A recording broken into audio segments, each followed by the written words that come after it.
안녕하십니까. 반갑습니다. 오늘 여러분들과 함께 리더십에 대해서 나눠볼 김문태입니다. 리더십 하면 왠지 좀 딱딱하고요. 나와는 좀 관계가 없고, 정부의 고위 관료라든가 또 회사에서 높은 지위에 있는 사람들, 또 교회에 있는 목사님이나 장로님, 이런 분들의 얘기 같아 볼 수도 있습니다. 근데 그렇지 않습니다. 여러분들이 이미 가정에서 아버지와 어머니로서 자녀들에게 아주 리더가 됩니다. 또 회사에서는 크고 작은 조직에서 리더로 활동하고 있습니다. 교회에서도 여러 가지 직분을 맡아서 리더로 활동을 하고 있습니다. 최근에 리더십 관련해서 중요하게 인식되는 이유 중에 하나가 코로나 바이러스로 굉장히 세계가 어려움을 겪고 있는데 우리나라를 비롯한 몇몇 나라들은 리더십을 통해서 잘 극복해 가서 아주 좋은 리더십의 유형을 보여주고 있고요. 그래서 칭찬도 받고 있습니다. 그렇지만 어떤 나라의 또 대통령이나 위정자들은 그런 리더십을 보여주지 못해서 아직도 혼란 가운데 있기도 합니다. 그래서 리더십은 우리 삶 가운데에서 아주 중요하고도 필요한 그런 주제라고 할 수 있습니다. 리더십의 정의에 대해서 잠시 말씀드리겠습니다. 리더십을 국어사전에 보면요, 무리를 다스리거나 이끌어가는 지도자로서의 능력입니다. 영어 사전에는 심지어 뭐라고 하냐면요, practical skill, 실용적인 기술이라고 합니다. 뭔가를 어떤 사람들을 리드하고 가이드하는 것과 관련된 어떤 실용적인 기술이 리더십이라고 합니다. 그 영적인 부분에서 어떨까요? 제가 읽었던 책 스피리추얼 리더십, 헨리 블랙컵이라는 목사님이 쓴 책입니다. 거기에서 영적인 리더십을 그분은 사람들을 현재의 자리에서 하나님의 일을 할 수 있도록 하나님의 자리로 움직이는 능력이 영적인 리더십이라고 정의합니다. 자, 세 가지 정의에서 어떤 것을 느낍니까? 리더십은 어떤 능력이고 기술이구나. 능력이나 기술이라면 우리도 그것을 배워서 훈련해서 그 리더십을 키울 수가 있겠구나, 이런 생각이 드시지 않습니까? 네, 오늘 그 리더십에 대해서 좀 더 자세히 알아보도록 하겠습니다. 처음부터요, 제가 리더십의 그 이론 세 가지를 말씀드리고 가겠습니다. 여러분들이 한번 제가 말씀드린 이 세 가지 리더십 이론 중에서 셋 중에 하나는 하고 있었으면 좋겠습니다. 나는 어떤 유형의 리더십을 발휘하고 있는지 자기 자신을 대입하면서 한번 들어봐 주시기 바랍니다. 첫 번째는 전통적인, 우리가 아는 전통적인 리더십입니다. 트랜잭셔널 리더십, 거래적 리더십이라고 합니다. 성과가 있으면 보상을 해주는 겁니다. 예를 들면 주일학교 학생이 성경 구절을 암송을 했습니다. 그러면 잘했어, 그래갖고 선물이나 사탕을 주는 것도 이 거래적 리더십에서 나오는 겁니다. 이 거래적 리더십은 단기적인 성과를 내고 업무 목표를 달성하는, 거기에 포커스가 되어 있는 리더십입니다. 두 번째 리더십은 많이 들어보셨을 거예요. 우리 크리스천들도 많이 들어봤을 겁니다. 서번트 리더십이라고 그래갖고 섬김의 리더십입니다. 이거는 일보다 사람이 먼저라고 생각을 합니다. 그래서 다른 사람을 신뢰하고 끊임없이 헌신하고 도와주는 그런 리더십입니다. 이 서번트 리더십이 나오게 된 배경은 1970년도에 그린리프라는 사람이 만들었는데요. 이분이 만들 때에 헤르만 헤세가 쓴 동방으로의 여행이라는 책에 나오는 네오가 모델이 됩니다. 짧게 그 동방으로의 여행이라는 책을 소개해 드리면 네오라는 사람은 그 어느 동방으로 순례를 떠난 순례객들 중에서 도와주는 역할을 하는 하인입니다. 어려운 사람들을 도와주고 굳은 일은 다 도맡아서 합니다. 그리고 슬픔에 빠져있는 사람들을 위해서 휘파람도 불어주고요, 어떤 때는 노래도 불러줍니다. 근데 어느 날 이 네오가 없어집니다. 그러다 보니까 아주 보잘것없는 이 네오가 없어짐으로 말미해서 그 순례단이 웅성거리고요, 순례단이 돌아가질 않습니다. 그래서 순례단은 해체되게 됩니다. 그러다 보니까 순례단에서 이 네오가 누군지 찾아보자 그래갖고 찾아 나섰는데 결론은 이 네오가 그 순례단을 파견한 최고의 리더였다는 겁니다. 서번트 리더십입니다. 세 번째는 요즘 뜨는 리더십입니다. 트랜스포메이셔널 리더십, 변혁적 리더십이라 합니다. 우리가 영어로 외모를 바꾸거나 외적인 걸 바꾼 거는 change라고 합니다. 근데 약간 내적인 거, 심리적인 거, 내면의 것을 고치는 거는 transform이라고 합니다. 한마디로 사람들에게 고기를 잡아주는 게 아니고 고기 잡는 법을 가르쳐주는 리더십입니다. 그리고 나는 할 수 없어, 나는 거기까지 못 가, 이렇게 자신감이 없는 사람들한테 당신은 할 수 있다, 당신은 더 높은 것을 할 수 있는 능력이 있다는 것을 계속해서 강조해주고 그렇게 훈련시켜서 궁극적으로 조직을 훨씬 더, 조직의 목표를 훨씬 더 달성할 수 있도록 만드는 것입니다. 요즘은 직장이나 교회나 여러 군데에서 이 트랜스포메이셔널 리더십이 뜨고 있습니다. 1978년도에 제임스 번스와 1985년 버나드 바스가 만들었다고 그래갖고요. 번스 앤 바스 이론이라고 합니다. 자, 여러분들은 이 세 가지 리더십 지금 하고 계신가요? 다음은 리더십 스타일입니다. 삼국지에 보면 지장, 용장, 덕장 나옵니다. 어떤 사람은 지리하게 뛰어나고 어떤 사람은 굉장히 용맹스럽고 어떤 사람은 덕이 많습니다. 좀 다르죠. 그리고 사람들도 직장에서 한 분야만 열심히 해갖고 그쪽의 전문가가 되는 스페셜리스트도 있습니다. 그런데 여러 부서를 거치면서 나중에는 COO나 CEO로 가는 제너럴리스트도 있습니다. 또 어떤 사람들은 사람들 간의 관계를 잘하는 사람이 있습니다. 또 어떤 분들은 사람들과의 관계는 약하지만 그 업무 과제는 똑부러지게 해낸 사람들이 있습니다. 여러분들도 눈치채셨죠? 사람마다 스타일이 다르다는 겁니다. 그거를 좀 더 이론적으로 얘기하면 우리가 MBTI도 있지만 오늘 제가 성격 유형 검사 디스크에 대해서 잠시 말씀을 드리겠습니다. 디스크는 주도형, 사교형, 안정형, 신중형, 영어의 첫 글자를 딴 건데요. 주도형은 카리스마 스타일입니다. 우리 연예인 중에 강호동이 그런 스타일이죠. 사교형은 굉장히 즐거운 사람들입니다. 아주 분위기 메이커죠. 유재석 같은 사람입니다. 안정형은 굉장히 말을 잘 듣고 또 관리를 잘하는 사람들입니다. 우리 차태현, 정준하 같은 스타일이죠.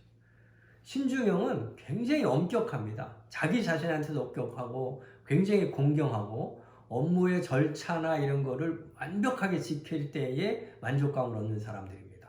우리 연예인 중에는 제가 좀 찾기가 어려워서 JTBC 지금은 사장하는 손석희 씨 같은 그런 분의 스타일입니다. 근데 이 네 가지 스타일에는 또 단점도 있습니다. 주도형은 타인에 대한 배려가 좀 부족합니다.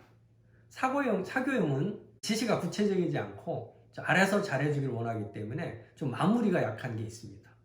안정형은요, 변화를 좀 싫어합니다. 결단력이 좀 부족하죠.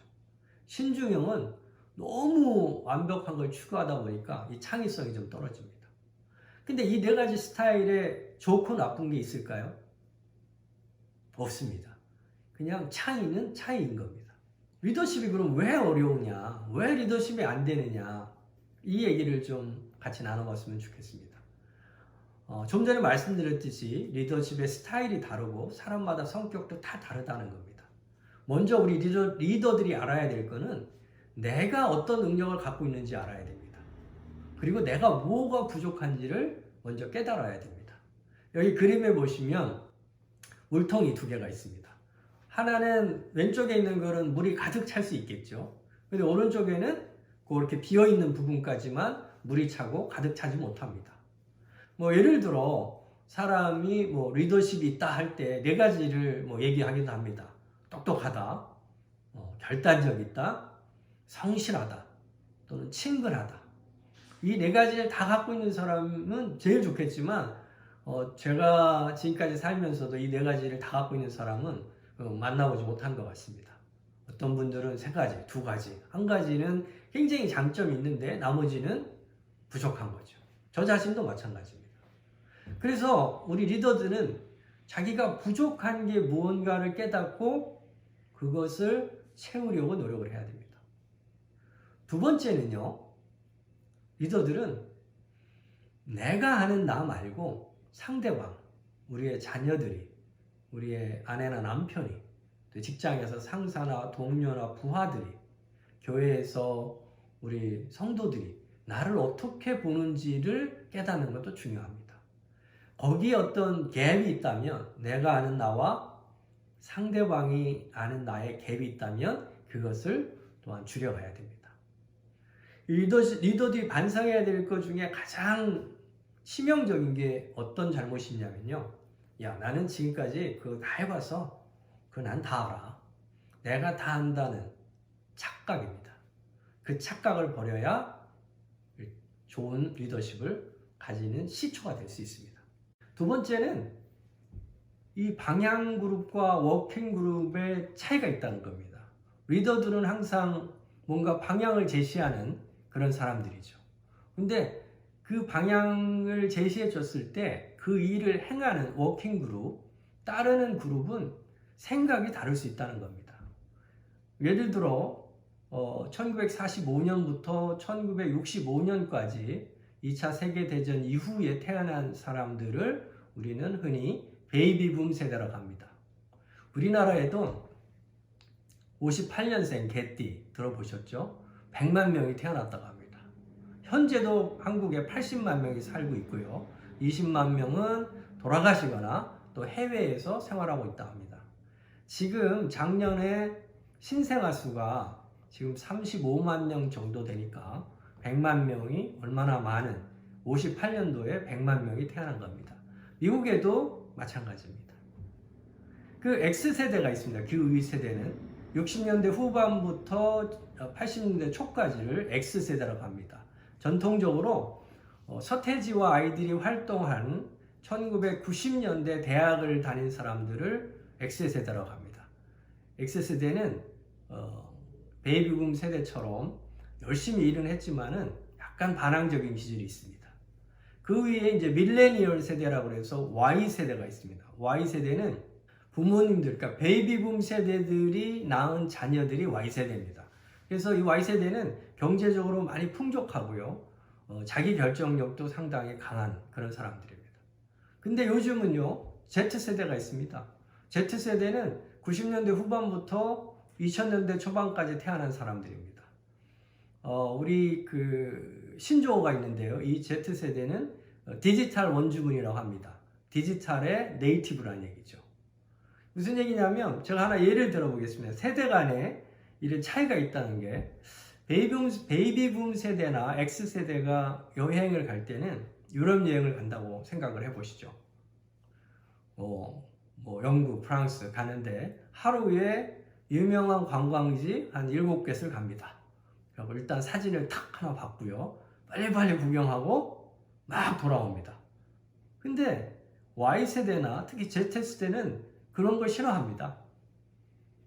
여행을 가더라도 그렇게 사진을 받고 여러 군데 명소를 가는 거를 싫어하는 세대예요. 사진은 인터넷 가면 너무나 많이 있어요. 이런 사람들은 자기가 편안한 장소에서 머물면서 또 시간을 보내기를 원합니다. 그 베이비붐 세대나 X세대가 Z세대하고 얘기하려면 대화가 어려운 거죠. 그래서 방향 그룹과 워킹 그룹 간에는 차이가 있다는 겁니다. 회사에서도 마찬가지입니다. 어린 왕자, 생텍쥐베리의 어린 왕자에 이런 글이 나옵니다. 세상에서 가장 어려운 게 뭔지를 아니? 그러면 돈 버는 건가? 아니면 밥 먹고 사는 건가? 이렇게 얘기하는데 그게 아니라는 거죠. 사람의 마음을 얻는 거라고 합니다. 세계 인구가 지금 77억이라 하는데 그 마음이 모두가 다 다르다는 겁니다. 그리고 각자가 다를 뿐더러 이 바람과 같이 어떤 때는 좋았다가 어떤 때는 나빴다가 합니다.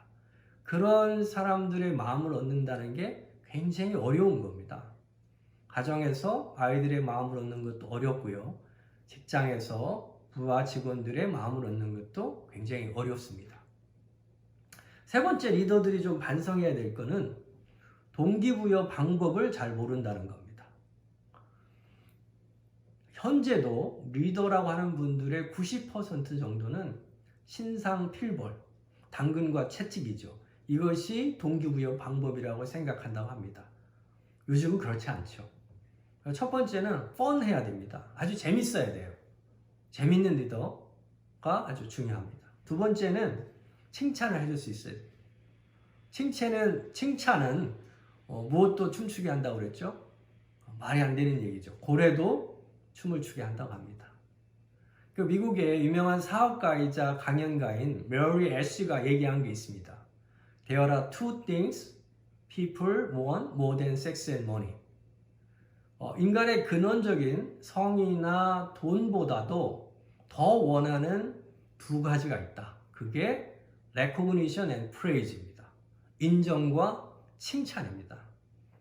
칭찬과 인정을 해줄 수 있는 그런 리더가 요즘은 필요한 리더들입니다. 세 번째는 동기부여에 그 일에서 의미를 찾도록 해줘야 됩니다. 이게 나의 커리어와 또 내가 가는 길에서 굉장한 의미가 있구나 하는 것을 가질 수 있도록 해주는 겁니다.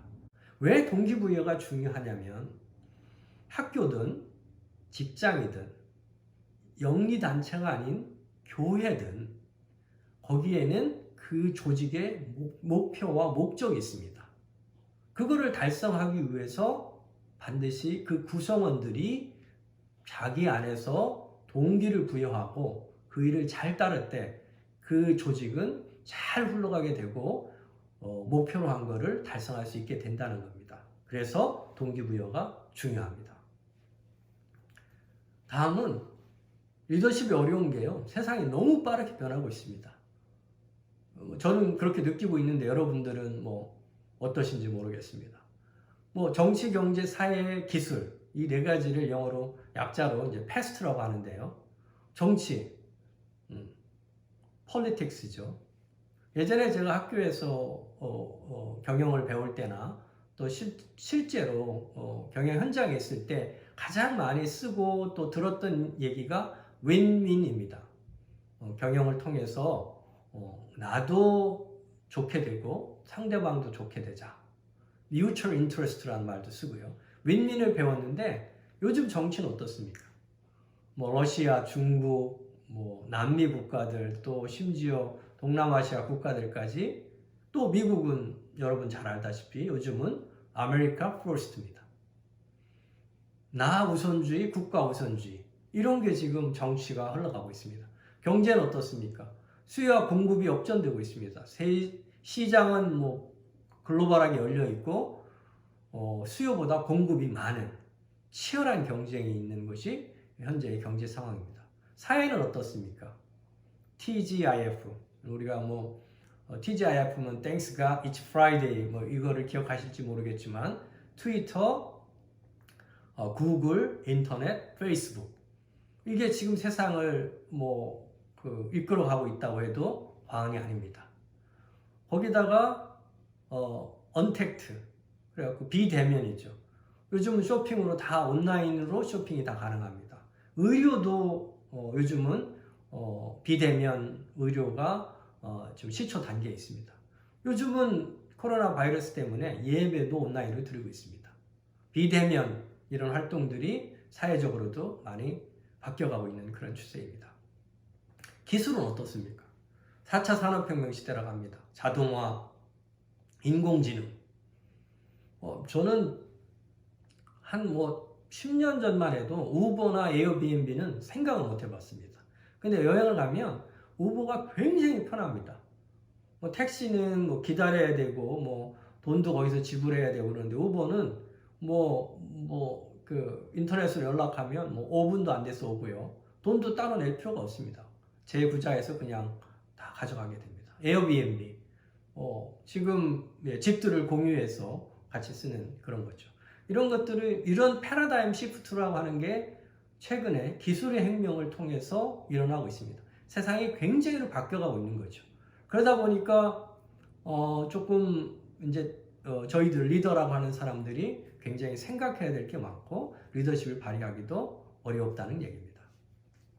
마지막 학교 교육과 교회 교육의 차이를 제가 한번 설명을 드리고자 합니다. 저는 한 20여 년 이상을 교사를 봉사하다 보니까 이런 거에 좀 많이 느끼고 있는데요. 요즘은 학교에서요, 인본주의, 사람이 중심이라고 가르칩니다. 모든 학교가 그렇습니다. 초등학교부터 대학까지요. 그 다음에 자유주의, 인간의 자유에 관련돼서 얘기를 합니다. 성경적인 것도 예수님의 어떤 초자연성, 성경의 초자연적인 것들은 이 인간의 합리성으로 이해가 안 되는 것은 잘 믿지 않으려고 합니다. 자유주의적인 생각들이 가고 있고, 다원주의, 우리가 믿는 하나님이나 예를 들면 이슬람의 하나님이나 또 유대교라든가 심지어 우리 대한민국에서 다른 데서 쓰는 무속 신앙의 그런 어떤 그거 결국은 다 똑같은 거 아니냐, 하나님. 이렇게 다원주의적인 것을 가리키고 있습니다. 우리 교회에서는 뭡니까? 신본주의죠.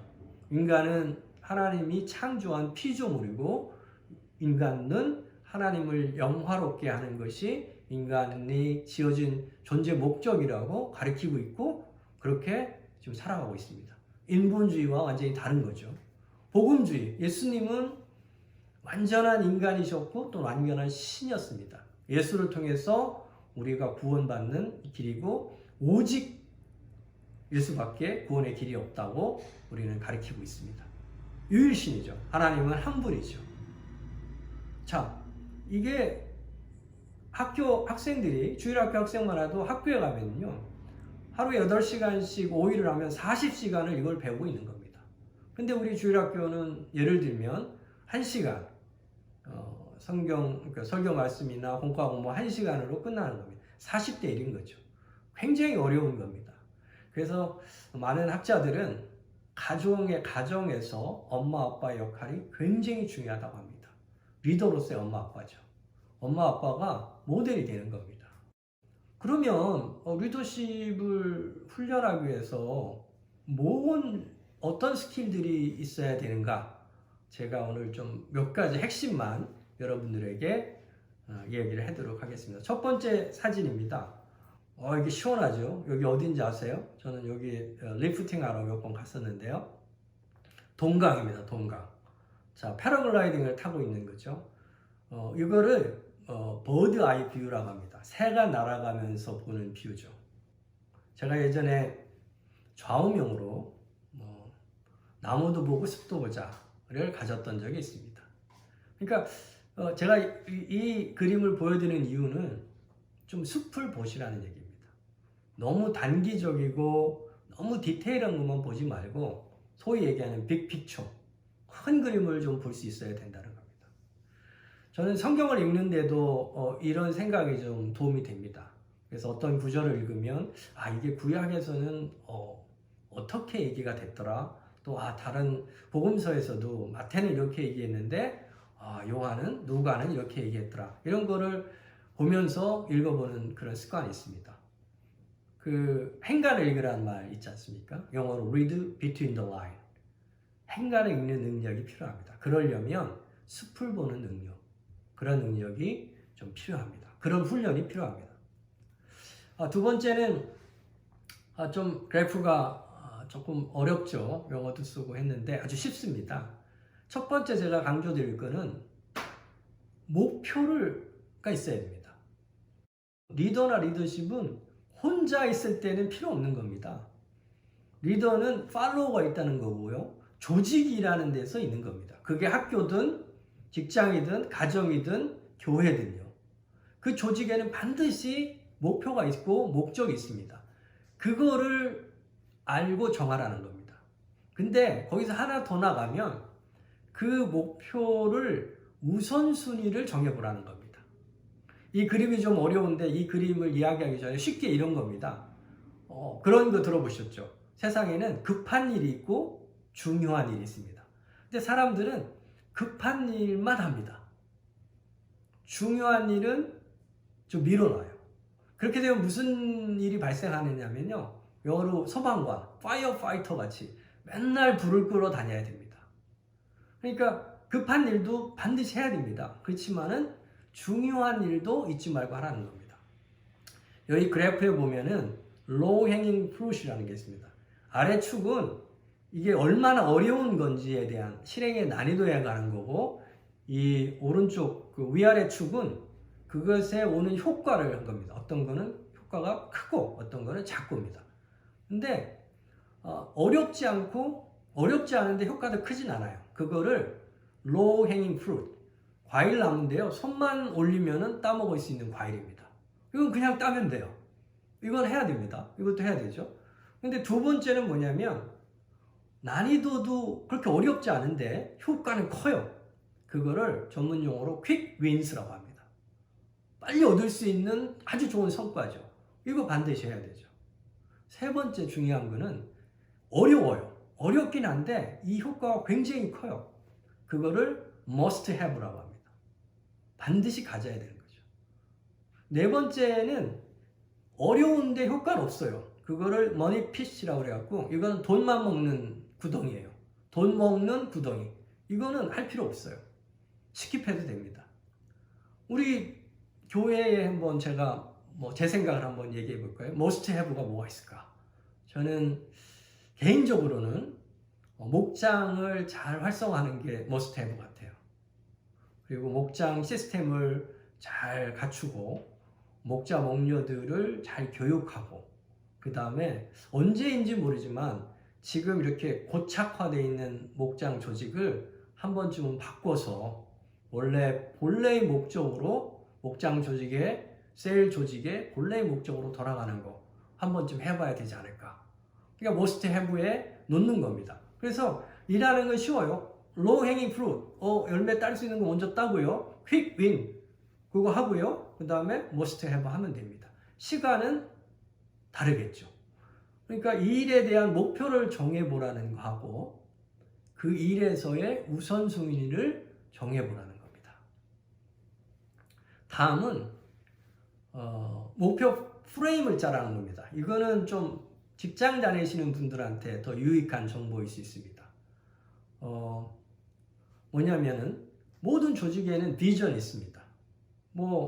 비전, 우리 크리스천들은 하나님이 주시는 비전이 있죠. 성경에는 환상이라는 표현으로도 나오고요. 비전이 있고 그 아래에 objective가 있습니다. 목표가 있습니다.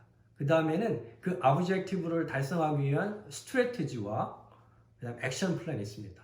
군대 용어로는 tactics입니다. 전술. 그러니까 매년 이거 매일 할 필요는 없습니다. 6개월에 한 번 또는 1년에 한 번 비전은 바뀌지 거의 않습니다. 우리 회사에 우리 가정의 비전은 뭐다. 근데 올해 달성해야 될 목표는 이런 거야. 근데 그거를 어떻게 할지를 생각해보자. 전략과 실행 계획을 짜는 겁니다. 이걸 가지고 팔로우들, 구성원들한테 전해주라는 겁니다. 어떻게 리더가 많은 사람들과 다 얘기를 할 수가 있겠습니까? 이 목표와 전략과 실행 계획을 갖고 전해주면 그 조직은 거기에 맞춰서 따라가게 됩니다. 올해 우리 교회의 목표 같은 거죠. 표어가 있지 않습니까? 받은 은혜, 나눌 은혜. 그러니까 거기에 맞춰서 우리가 어떤 전략도 세우고 거기에 맞춰서 기관별로 또는 부서별로 목장별로 우리 액션 플랜도 짜서 지금 행동을 하고 있지 않습니까? 그런 겁니다. 다음은 조금 태도와 관련된 이야기를 해드리려고 합니다. 리더십의 3대 요소가 있습니다. 그게 능력, 역량, 태도입니다. 능력은 할 수 있는 겁니다. 운전면허증을 땄어요. 서티피케이션을 땄어요. 드라이버 라이센스를 땄어요. 그거는 능력입니다. I can do it. I can drive it. 그러니까 운전할 수 있는 능력이죠. 근데 역량은 I can do it very well입니다. 잘하는 거예요. 그래서 역량을 갖춰야 된다고 합니다. 조직에서 다른 말로 이걸 경쟁력이라고 합니다. 차별화된 경쟁력. 아주 잘하는 거니까요. 다른 사람들 못하는 거. 운전을 하는데 레이서처럼, 카 레이서처럼 굉장히 잘하는 겁니다. 그게 역량입니다. 세 번째는 태도입니다. attitude. 혹은 로열티, 충성심이라고도 합니다. 태도 중요합니다. 뭐 어떤 성품일 수도 있습니다. 근데 능력, 역량, 태도 이 세 가지는 다 중요합니다. 한 가지도 버릴 게 없어요. 근데 세 가지 중에서 어떤 게 가장 중요한지 아십니까? 제가 그 산수 수학을 가지고 한번 가르쳐 드리겠습니다. 같이 얘기해 보겠습니다. 능력은 점수가요 1점에서 100점까지 있습니다. 역량도 1점에서 100점까지 있습니다. 그러니까 능력도 있고 역량도 있는 사람은 200점짜리죠. 근데 그 두 개를 더하고요. 태도는 타임 곱하기입니다. 근데 태도에는 네거티브한 마이너스 1이 있고요. 아주 포지티브한 1이 있고요. 제로가 있습니다. 마이너스 1, 제로, 1이에요. 근데 잘 보세요. 능력 100점, 역량 100점, 태도 1점 하면은 200점입니다. 가장 이상적인 사람입니다. 근데 능력 100점, 역량 100점, 태도가 마이너스 1이면 마이너스 200입니다. 굉장히 문제가 될 수 있습니다. 그래서 태도가 굉장히 중요한 겁니다. 태도 하면은 성경에는 그 예수 그리스도의 마음을 얘기하면서 온유하고 겸손한 것도 나오고 있고요. 또 우리가 그 사도 바울이 얘기한 것처럼 예수님을 통해서 값없이 의롭다함을 얻은 이후에 우리가 얻게 되는 두 가지 선물이 있는데 첫 번째가 하나님과 화목하는 거고 로마서에 나오는 얘기입니다. 두 번째는 환난 가운데서 즐거워한다고 그랬습니다.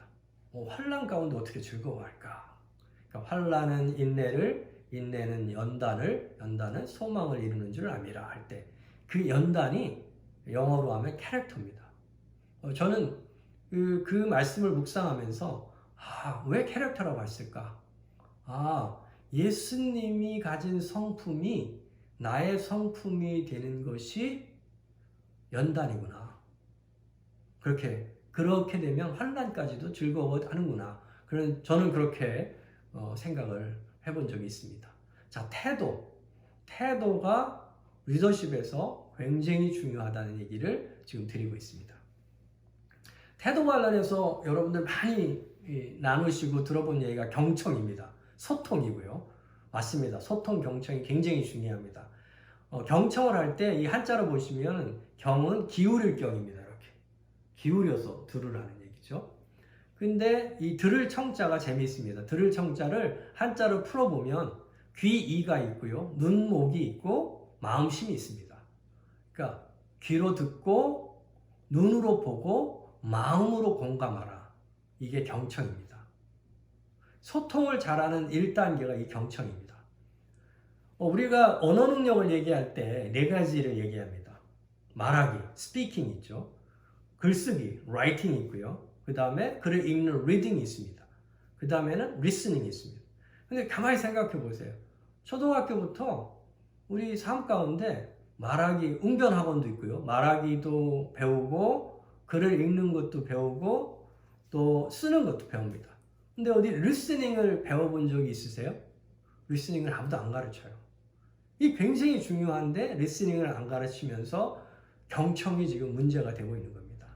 그러면서 소통이 지금 문제가 있는 겁니다. 자녀들의 얘기를 부모님들이 잘 못 듣고 부모님들의 얘기를 또 자녀들이 못 듣고요. 또 직장에서도 이 소통이 잘 안 되는 이유입니다. 경청에서 시작을 해야 됩니다. 이 경청이 얼마나 어려우냐면요.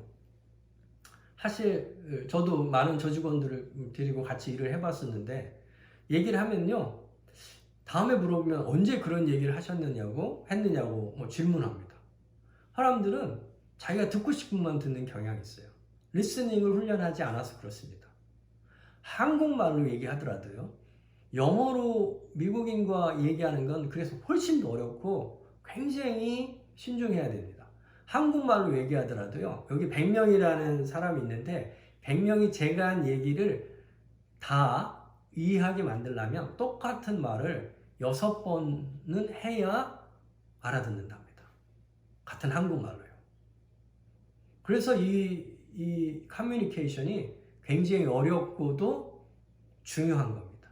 소통이 되지 않으면 성과도 잘 나오지 않습니다. 내가 생각하는 길은 이쪽인데 이 사람은 다른 방향으로 가고 있습니다. 그러면 그 조직의 성과를 내기는 어렵습니다. 소통이 중요한 이유 중에 하나입니다. 근데 경청만, 듣긴 듣는데 듣기만 잘하면 되나요? 저는 거기에 한 단계 더 나가서 좀 질문하라고 여러분들께 권유드리고 싶습니다. 질문하라는 얘기는 How about? How about your son? 그 아들 어때요? 예전에 좀 건강이 안 좋았는데 요즘 건강은 괜찮아지셨어요? 그 집에 그 강아지가 있는데 강아지 잘 크고 있나요? 이 질문을 잘해야 소통이 잘 됩니다. 질문한다는 것은 관심이 있다는 겁니다. 관심이 있다는 것은 그 영혼을, 그 사람을 사랑한다는 얘기입니다. 질문하지 않고는 알 길이 없어요. 그래서 좋은 목자, 목녀, 또 좋은 리더들은 질문을 잘합니다. 소통도 잘하지만 질문도 잘하고 관심도 잘 듭니다. 리더십 스킬 중에 제가 태도와 관련된 얘기를 지금 하고 있습니다. 다음에는 좀 감동을 주는 행함이 있는 리더가 되라는 겁니다. 여기 그림이 좀 잘 보이실지 모르겠지만 좀 오래된 사진이기도 한데요. 2013년에 아버지 부시, 가운데에 앉으신 분은 미국의 대통령이었던 아버지 부시 대통령이고요. 은퇴한 이후에도 경호원들이 한 30여 명 경호를 해주고 있습니다. 근데 경호원 중에 잠이라는 경호원이 있었는데 그 아들 패트릭이 백혈병에 걸립니다. 그래서 그 암을 치료하기 위해서 패트릭이 머리를 다 깎았어요.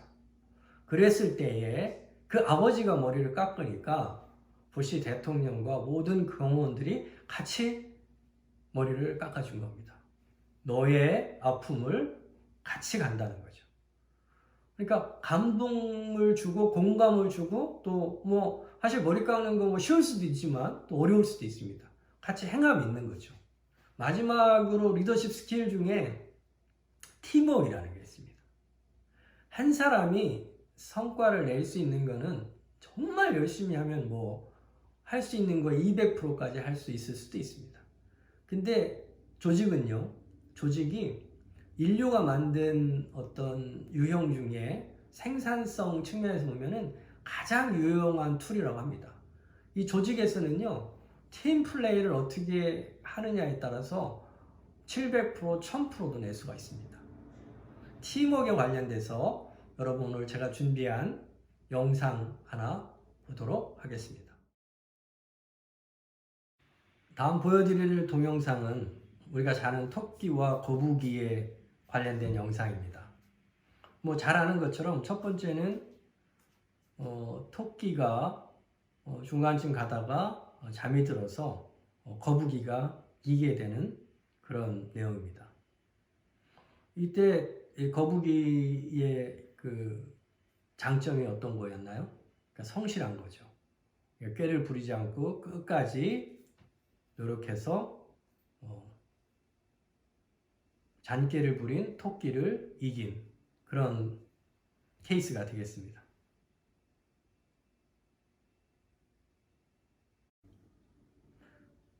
두 번째 영상은 이제 토끼가 정신 차린 케이스입니다.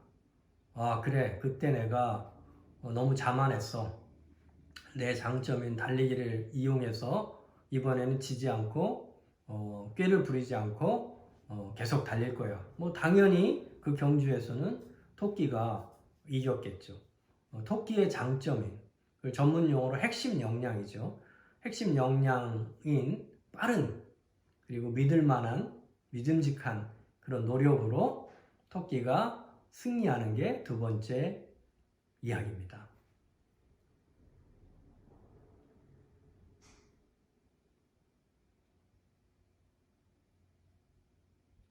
이야기가 여기서 끝나지 않고요.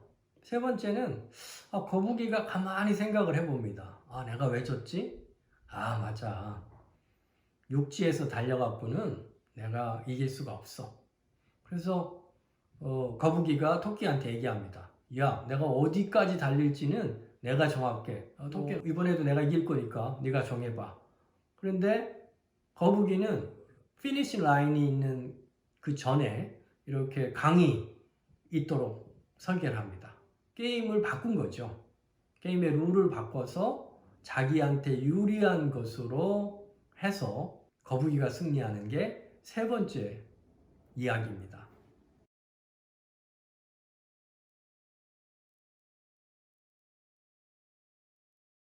한 가지가 더 있습니다. 여기서 끝나지 않죠. 토끼와 거북이가 잘 생각해 봤습니다. 그리고 서로 악수를 해요. 야, 너는 물에서 잘 가고 나는 땅에서 잘 가잖아. 야, 우리 같이 합력해서 달려볼까? 이렇게 합니다. 그래서 육지에서는 토끼가 거북이를 업고 가고요. 물에서는 거북이가 토끼를 업고 갑니다.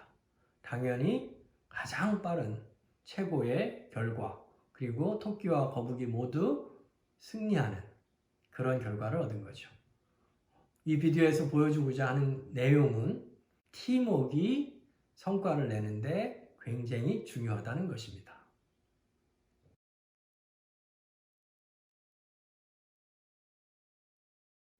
자, 이제는 리더십에 관련된 제가 말씀드린 거를 조금 요약하고 종합해 보고자 합니다. 저는 소위 얘기하는 3통, 통찰력, 통합력, 통솔력, 이 세 가지를 아주 중요하게 생각하고 있고요. 이렇게 실천하려고 노력도 하고 있습니다. 첫 번째 통찰력은 세상을 꿰뚫어 보는 눈입니다.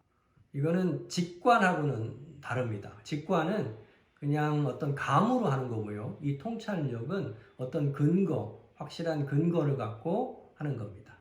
그 한자성어에 지즉의 진간이라는 게 있습니다. 그러니까 알아야 진짜를 본다고 할 수 있다는 겁니다. 뭐 다른 얘기로 생각하면 또 아는 것이 또 아는 만큼 보인다, 이렇게 얘기할 수도 있습니다. 예전에 우리 담임 목사님 설교 중에서도 그 달러의 위조 지폐를 감별하는 감별사 FBI 얘기가 제 기억이 나는데요. 위조 지폐 감별사가 위조 지폐를 분석하는 게 아닙니다. 진짜 지폐가 갖고 있는 특성이 무엇인지를 끊임없이 연구하고 그거를 자기 것으로 만드는 겁니다. 그럴 때에 가짜를 훨씬 더 발견해낼 수 있습니다. 알아야 됩니다. 회사에서 필요한 지식도 알아야 되고요. 우리가 가정에서 우리가 필요한 지식도 알아야 되고, 교회에서 우리가 필요한 지식 또는 뭐 당연히 성경 말씀이겠죠. 말씀을 깨닫고 알아야 된다는 겁니다. 통찰력을 가질 수 있게 된다는 겁니다. 두 번째는 통합력인데요. 통합력은 굉장히 많은 사람들, 다양한 목소리가 있습니다. 굉장히 다른 목소리들을 이렇게 하나로 묶어내는, 통합해내는 능력이 통합력입니다.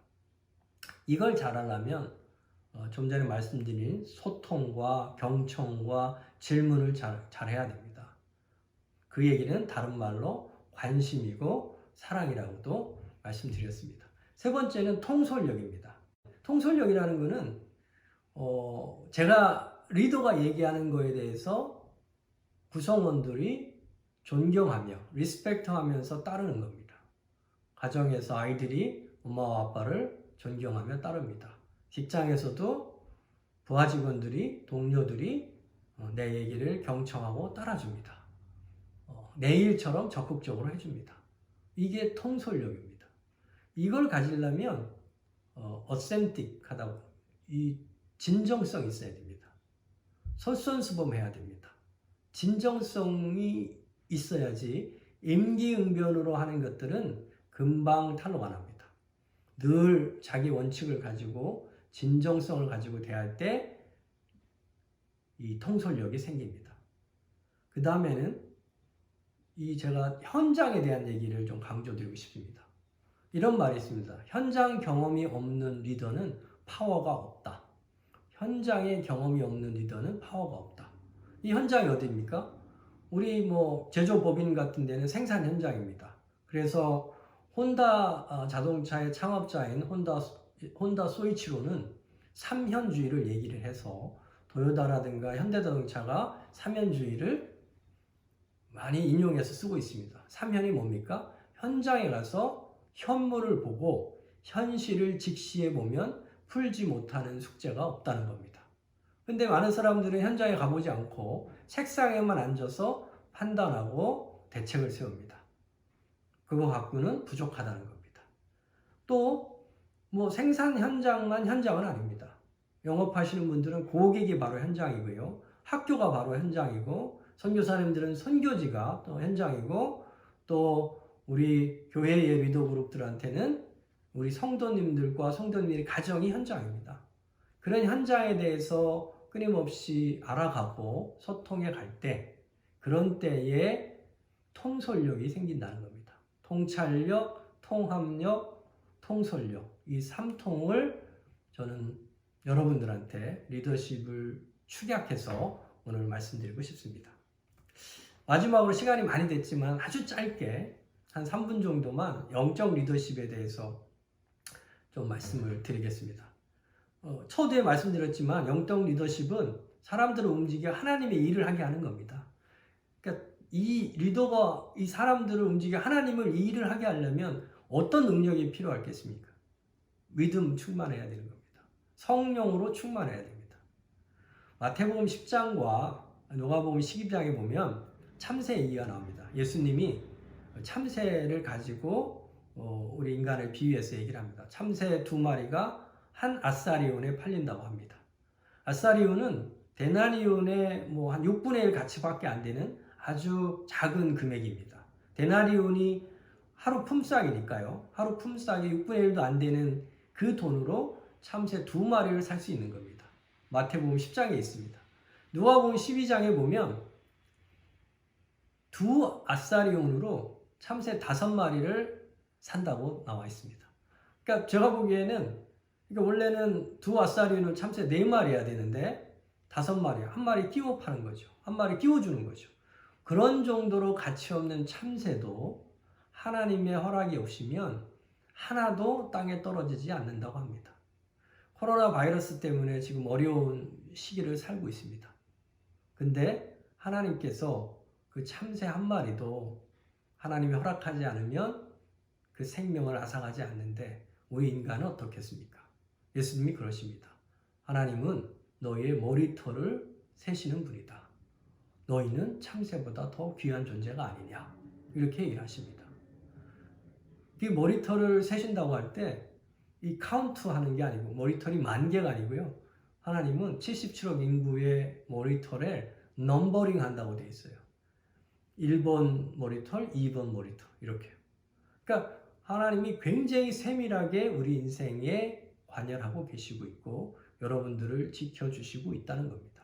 그런 믿음을 가졌으면 좋겠습니다.